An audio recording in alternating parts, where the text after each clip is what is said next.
Life is short, the world is wide. I want to make some memories. Snapping 1, 2, where are you? It's you in my heart.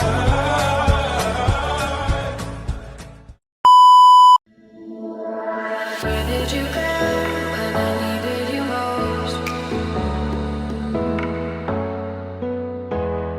Where did you go when I needed you most?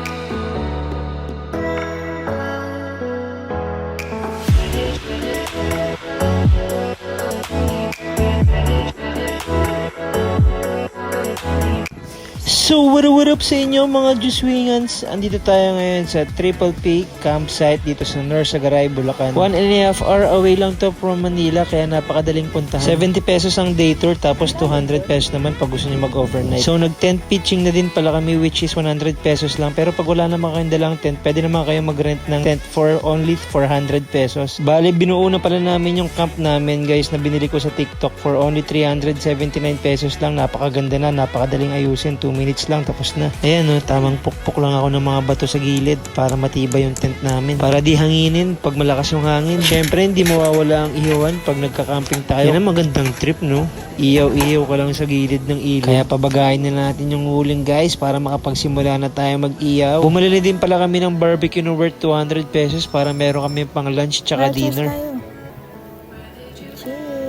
Solid trippings lang, inom lang kayo dito kung gusto nyo, walang mangingilam sa inyo. Solid mag-relax dito, makakalimutan mo yung negativity sa buhay. Makakalayo kayo sa toxic. Tamang iwas muna sa mga problema. Mag-recharge ka muna sa buhay. Baka kasi kailangan nyo na to eh. Wala pang 1,000 yung gagastusin nyo dito, padi, wag na kayong mag-kuripot. Eh kung dinate nyo na lang dito yung mga jowa nyo, eh di naging masaya pa kayo. Hindi pa kayo aawayin, hindi pa siya magmumuryo, hindi pa siya magtotopa. Tamang relax lang ang buhay. At sa paghihintay namin dito, may nakakilala sa akin, kaya nagpa-picture sila. So shoutout sa'yo kuya. Kung wala naman kayong tent na dala, pwede din naman kayong mag-rent ng cabin dito worth 700 pesos lang. Meron din ditong bilihan ng iced coffee at lemonade. Meron din dito nagbebenta ng ice cream pag naiinitan ka na. Binibigyan din pala nila yung mga tao ng life vest for their safety. Kaya hindi naman din masyado nakakatakot dito maligo sa ilog. Solid din kasi sa 70 pesos mo na pang entrance fee, may diving area na din na ganito. Tapos pwede ka pang magpaalon-alon sa ilog. Hindi naman siya nakakatakot kasi may life vest naman. Meron din silang ibang activities dito like ATV, kayak,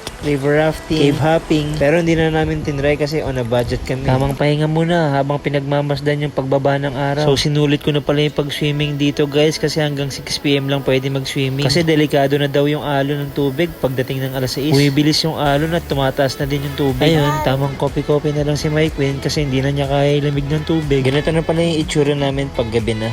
Kalmado lang. Tamang jack coke lang habang nag-iihaw, haluluto ng pansit canton. Kaya kung ako sa'yo, ayain mo na yung partner mo dito. Kaya hanggang dito na lang guys. May pupuntahan pa kasi kaming iba eh. Kita-kits na lang sa next camp vlog namin. Syempre, Rusi lang ang sa akalam. Libutin natin ang Pinas.